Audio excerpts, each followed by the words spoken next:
What's good, everybody? It's your boy O'Shea Duke Jackson, back at it again with another episode here. This is probably officially my first collaboration of the year, and who better else to do it on this channel than the one, the only Pocket Watching with JT. Let me let him introduce himself and what his channel is about. Yes, sir. So first and foremost, thank you to O'Shea Duke Jackson, the man who helped put me on the map on YouTube. I am certified financial planner Jason Thornton, but I am Pocket Watching with JT on YouTube. On my YouTube channel, I cover financial tips, scammer news, and I react to bad financial advice that is focused on the Black community. Right, so guys, give him a round of applause. And I'm also a client. All right, not only I'm a client of the brother, so make sure you schedule your appointments, brothers.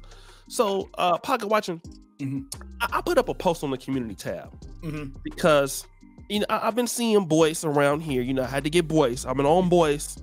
Something fishy about Boyce. But I wrote there on the community tab. I said this brother.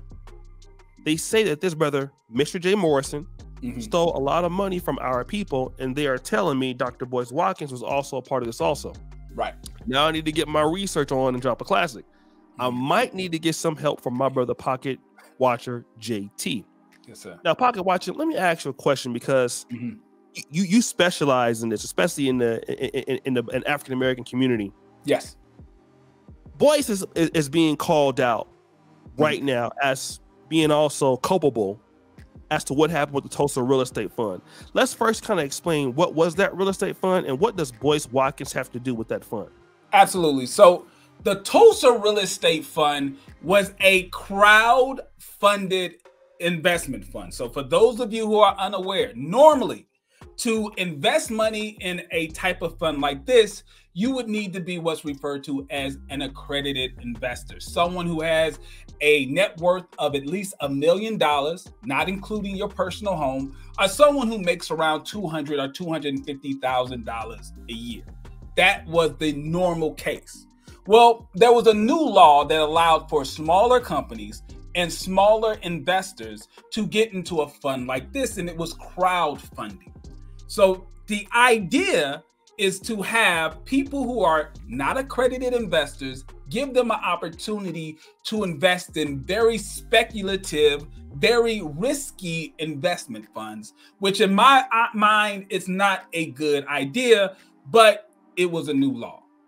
His particular fund, the Tulsa Real Estate Fund, the concept was a little weird to start off with. It was supposed to be a all-Black real estate investment fund where they would pool together Black communities' money and they would buy back the block. They would take pooled money, buy poor Black communities, revitalize them, put money in them, and then we can all share in the profits. That was supposed to be the story. That's not exactly how it played out. Okay. Hold on a second. Sure. How did it play out? All right. So you have to understand when you are investing in a fund, you have to first look at the fund manager to see if it's a good investment or not. That's the number one thing that they teach us in business school about investigating a fund. Look at the fund manager. The issue here is we had a fund manager in Jermaine Morrison, who is a self-proclaimed 3-time felon, high school dropout, right? And a man who had no experience running a fund or even assisting with someone running a fund. So red flag, big red flag. And we see that it was a fund that did not even have certain checks and balances. So let me give you an example. Jay Morrison is listed on the documents that he is the CEO, the Chief Executive Officer. He's also listed as the CFO, the Chief Financial Officer. He's also listed as the COO, the Chief Operations Officer. And lastly, he's also the CTO, the Chief technology officer. Now remember, well, he's a very talented individual, man. He can carry all them. Remember, this is the 3-time felon, high school dropout, who holds all of these positions for this investment fund. Okay. Red flag, huge red flag. So his marketing, though, marketing was very successful. He was able to pull in over $10 million of investor money, and largely it came from a lot of small-time, unaccredited investors, people who are not used to how investments like this works. Now, the way that Boyce Watkins, Dr. Boyce Watkins, the way that he plays a role in this is that he was someone who was also promoting this fund. And he was wearing his PhD on his neck. He was letting people know, hey, I personally invested in this fund. And I'm, Dr. Boyce, I'm a PhD in finance. So I know what I'm talking about. And I asked Jay really hard questions about what he's going to do with this fund, how it was going to be set up. And Jay Morrison impressed me. This is what Dr. Boyce is telling people, that this is a good fund. It is a good foundation.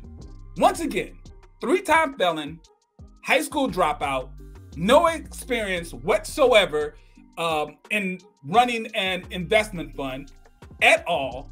And what we see is year after year after year of losing hundreds of thousands, then millions, then multiple of millions of dollars. As of right now, based on the most up-to-date SEC filing, the Tulsa Real Estate Fund has less than $800,000 left. Oh my God. Yeah. Okay, so when I was doing, and let me try to snag some of the comments here, because some of the people were saying, I don't know if these were his supporters, but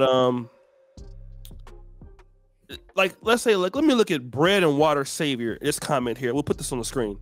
Brother O'Shea, nah, don't do it. And he was saying that in reference to me and you doing this collaboration. If he stole the money, the government would say so. He is no thief. The money is an investment. Many companies, investors don't get returns for years. What would you say to that? No, that is a good point. So I want to be clear here. I am not claiming that Jay Morrison stole money. I'm not. Now, his former business partners, many of his former business partners do claim that Jay Morrison stole money from their business dealings. There's a man named Michael Avant. You can find the paperwork in the lawsuit. Michael Avant claimed that Jay Morrison stole money in a business deal where they were partners. There is Tony the Closer Robinson, who was a business partner of Jay Morrison, who claims that he stole money. And there's also a man named Will Roundtree, who was also a business partner of Jay Morrison, who claims that Jay Morrison defrauded him in some way, shape, or form. So at least 3 business partners of Jay Morrison took him to court claiming that he stole money from their business deal. Not pocket watching with JT, his former business partners. Now, when it comes to the Tulsa Real Estate Fund, did he steal the money? I don't believe so.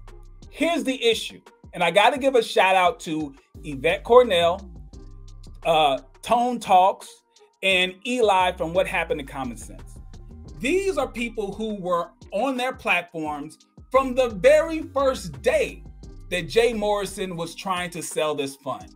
They were explaining that this fund is set up in a way where he can take the bag legally. So did he steal money? No, but let me explain the warnings that these people were given.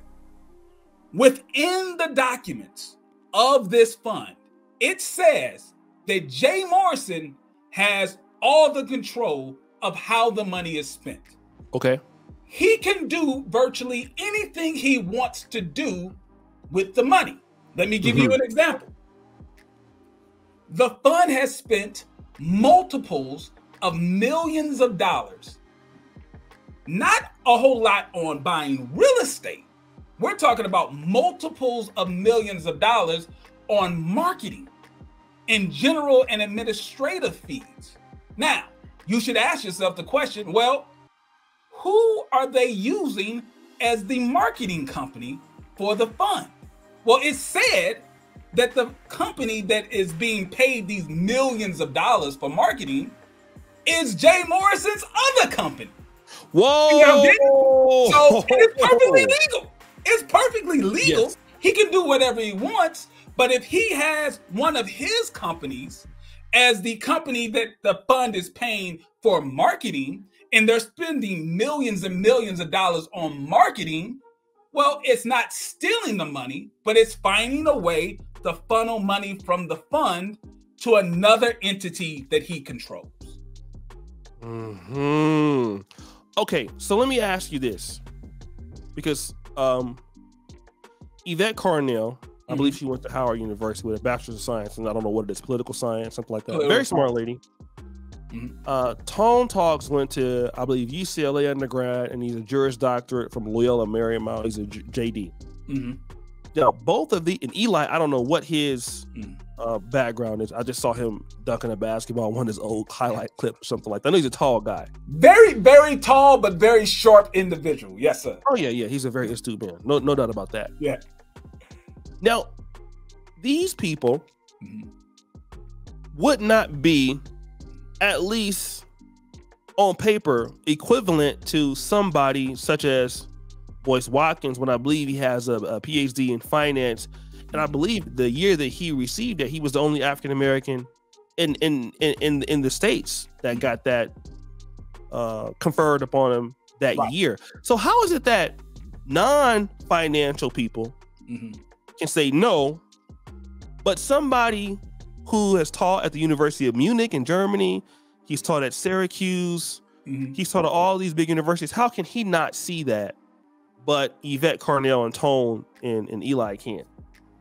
Well, it's hard for me to say he could not see it. I believe he did not want to see it. There's a difference. The man has a PhD in finance, but he thought that it was a good idea to support and promote someone who is absolutely unqualified for the position. I mean, anyone who can just say they're being unbiased, right? They can say I'm biased, but anyone who you can look at and say they're unbiased, take a look at this man's resume. Is this the resume of a person that should be in control of multiples of millions of dollars? The answer would be absolutely no. I don't think he could not see it. He did not want to see it because ever since Boyce Watkins has left the world of academia. So let's remember, Boyce Watkins was basically fired from Syracuse. He wanted to achieve the ranks of tenure at Syracuse. They did not give it to him, right? They let him go, right? Now, he claims that it was because of racism that he wasn't given tenure. He always says that. Everything is racism. Sure. But at the end of the day, he was let go, basically, as a college professor. What is he doing now? Well, he's a PhD in finance, but he's basically running the same play that all these other fake guru finance online people are doing. He has an online course. He sells flashcards. That's what Jay Morrison does. Jay Morrison has the JMA Academy. Dr. Boyce has the Black Business School. Okay. It's virtually the same thing. They're selling financial literacy to low-income people, and the information that they're providing is very basic, easy to Google search information, nothing heavy. They have a lot in common. So then my question is, you know, like when you are in the same industry and somebody would have limited resources, you know, because you're targeting these particular blacks. To me, it would make more sense if Boyce would try to, you know, shame this guy as being a fraud to bring more people towards himself. Oh, but he didn't do that. Oh, no. You can't do that. See, the problem here is You can't throw stones when you live in a glass house. Okay. Many of the techniques and the products and the services that a Jay Morrison provides is very similar to the things that Boyce Watkins provides. If you go to his websites, just pull them up. Pull up Jay Morrison's JMA Academy and pull up Boyce Watkins' Black Business School. You'll see that they're very, very similar, even though they came to the spot through different avenues. One is a failed college professor, right? A failed PhD. The other one is a 3-time felon. But they got to the same place. They do virtually the same thing. And they dress up their financial literacy with ultra pro-Black to the point of, I'm pro-Black, so you should buy my product or service regardless of the quality. They have that in common. And when you have so much, like, I just want y'all to focus on this. Yes, okay. Jay Morrison filed for personal Chapter 7 bankruptcy. I asked myself the question, why wouldn't a finance PhD see that as a red flag? The answer is Boyce Watkins filed personal Chapter 7 bankruptcy as well. Whoa, that's true. Oh, yeah. So they got that in common, right? Birds of a feather flock together. So he can't shame Jay Morrison for filing bankruptcy. He filed for bankruptcy. Here's another one. I asked myself the question, why would a finance PhD not see a man who has many lawsuits from past business partners claiming that he committed fraud? Why would that not be a red flag? It's because Boyce Watkins has lawsuits by former business partners claiming he committed fraud. Wow. Birds of a feather flock together. So for him to try to point out Jay Morrison for the bad things and the red flags that he sees on his resume, anyone can say, well, Boyce, you have the same bad stuff on your resume. He can't afford to call Jay Morrison out. He'd be calling himself out as well. In my opinion. No, that was I tried to throw some shit in the game, but you smoothed it out. You know, you smoothed it. So let's kind of talk about this, because this fund is $800,000, and you know, we have a lot of people in the from what it was, which was, I don't know, upwards of 10 million. Yeah, right? over I believe it was over $10 million as of December 31st, 2021. Not December 31st, 2022. December 31st, 2021. It had less than $800,000 left. Now, focus on this. Boyce Watkins, when he reviewed the Tulsa Real Estate Fund, he did a rant on his YouTube channel over an hour. He never presented any of the financial information. He was going off straight emotion. I will present the actual information on my channel. The independent auditor's report. So because this is a registered fund with the SEC, they have to get the fund audited every year by an independent certified public accountant. In that report, it says that the independent accountant does not believe that this fund will be able to last for 12 months past the point of the report. They believe that the fund will go bankrupt. The fund continuously loses money in the multiples of millions of dollars every year. Well, if it only has less than $800,000 left, it can't lose another million because it doesn't have $1 million to lose. Even the auditors of this fund believe, based on their report, it's going to go bankrupt. Okay, so then my question is, was Boyce Watkins an investor in the fund? Yes, based on his own words. He said that he gave Jay Morrison $10,000. He says he's one of the original investors. He gave him $10,000. Now, there were questions about, did Boyce Watkins ever receive any money from the fund as a promoter, right? Because they had an extremely big marketing budget.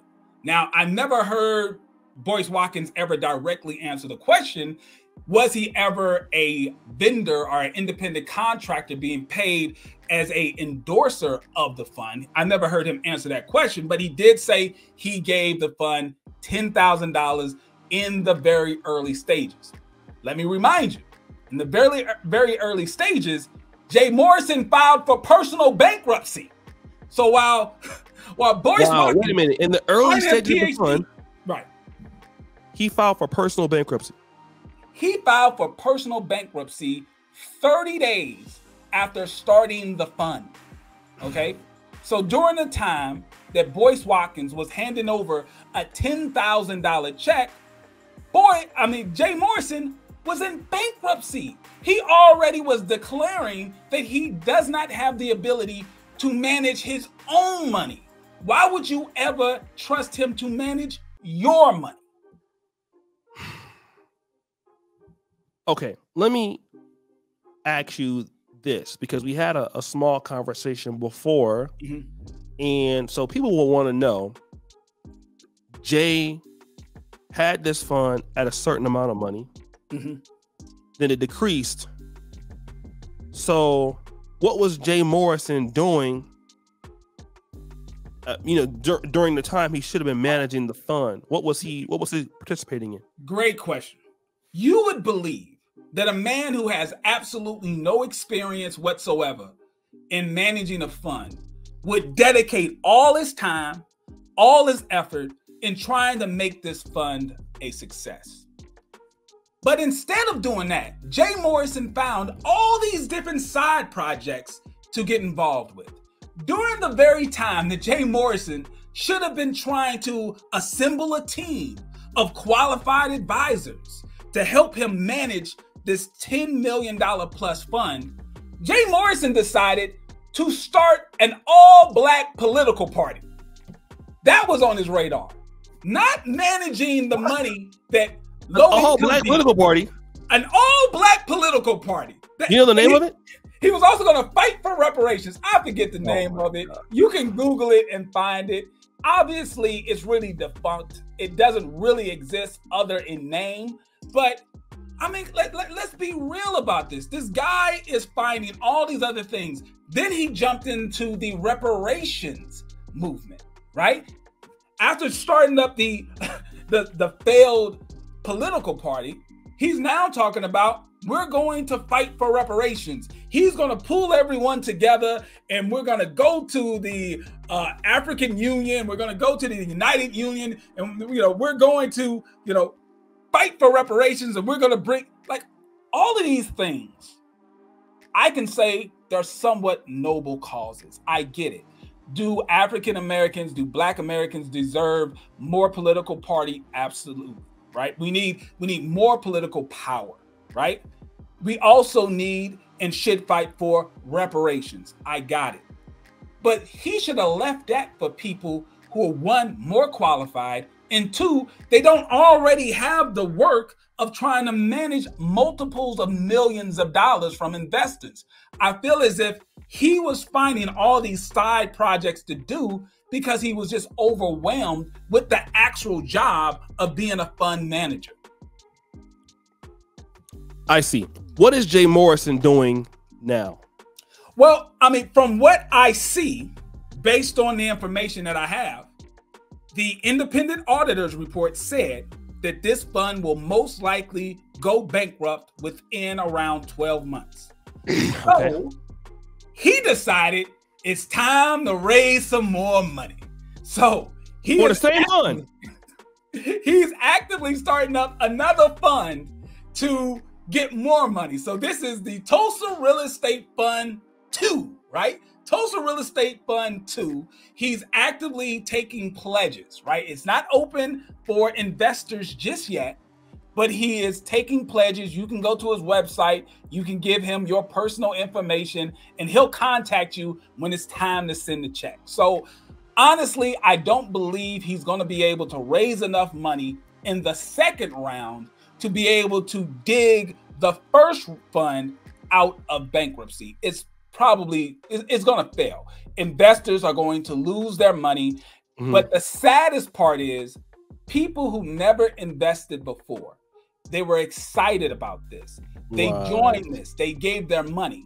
They're most likely going to lose their money because of just neglect, just someone who was ultimately unprepared and unqualified to do it. They're going to lose money.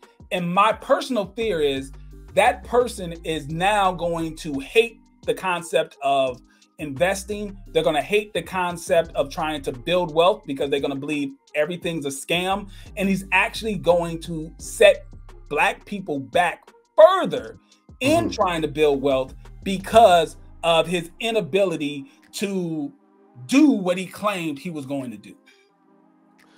Let me ask you this last question, because just like you, we're both creators in what is affectionately called the Black YouTube community. Our audience is very niche. We don't have such of a wide range, which is why we probably do very well as content creators. We focus on our nationality and our community, right? And we know that you have your Earn Your Leisures out there. I thought they were a great platform, and I started watching your platform like, whoa. So I'm starting to see this trend where we have a lot of African Americans who do want to get into business, right, and into investing, and we already have a mistrust of each other as it is, right. What does this do for the culture of the future of Black business collaboration and investing with African Americans with each other? And what kind of stain does this put on the community of the Black investment in the Black business community in America? Right. Well, first I want to clear the thing with Earn Your Leisure. I believe Earn Your Leisure is a podcast that makes a big impact in popularizing investing and money management in our culture. Yes. And for that, I absolutely applaud them. They do a great job in bringing awareness of investing and building wealth. My personal issue is that they have several times allowed their platform to be a sounding board for grifters, people who were unqualified, people who were ultimately running some sort of bad business or giving very bad financial advice. And I think they started to grow so fast that they missed the steps of being able to actually vet and verify the information that their guests were giving. See, I don't blame a podcast host for the words that someone on their guest may say. You have no control over your guests. What you do have control over is your ability to vet the guests, to make sure the information that they provided was accurate. And then when you find out that the information was inaccurate, when you find out that the information is actually harmful to your audience, you have to do more than just take the video down. You actually have to present information saying, hey, that information was wrong. Anyone who listened to that, I want to make sure that you're aware that it's wrong, because most people, when they watch a video, they don't go back to check and see if the video is still up 2 years later. They're going to run with the information. Right. We have a responsibility as content creators is not to be perfect and never make a mistake. But when you are aware of the mistake, what do? Do you cover it up? Are you active in trying to correct it? So that's my standpoint with that. Now, to the other part of the question, where does this leave us as a community? Well, yes, we're going to take a blow, right? Some people are going to see this and say, man, I'm not messing with any of you Negroes. All you Negroes do is talk, but we never see anything really happen. There's going to be people like that, and rightfully so. But the work that many people are doing in making finance and investing cool, or at least giving awareness, that's going to live on far beyond the grifters and the scammers. Being able to do business with other business owners who look like you, all that means is we're actually going to hold each other accountable. That's all that I'm asking for. That's all that, Yvette Cornell, Tone Talks, Eli, even Tony the Closer, we're asking people, listen, it's okay to work with other Black creators and business owners. You just have to still hold each other to the same accountability that you would someone outside the community. If you wouldn't let a 3-time felon high school dropout who's Asian or white manage your money, you don't do the same thing for a Black man, right?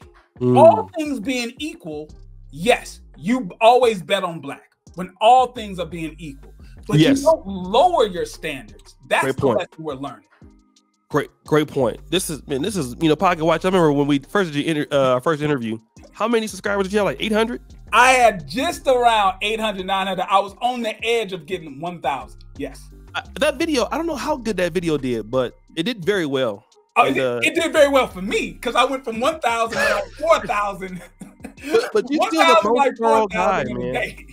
In Black America, when you come to this, man, I really appreciate you, especially when you bring it over to our people. I do got one more interview though after this one. I'm trying to hold you hostage, brother, because if you got the time, but absolutely, let everybody know what your channel is.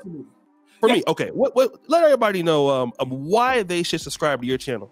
Yes. So Pocket Watching with JT, it is a reaction channel for the finance space, particularly the African-American finance space. I do reactions to bad financial advice. I even have a call-in show where you can call me up, ask me a personal finance question. I will give you a finance tip to help you live your best life. And we're also covering crazy financial news in the African-American space. Pocket Watching with JT, we laugh and we also go over numbers so that you can better manage your own money. Don't give your money to me. Don't give your money to someone online. We're going to help you learn the baby steps of how you properly manage your money. All right, guys. So subscribe, hit the bell. Check out this channel below. Let me know that you subscribed. And I'm trying to tell you, you will not be disappointed. We're out.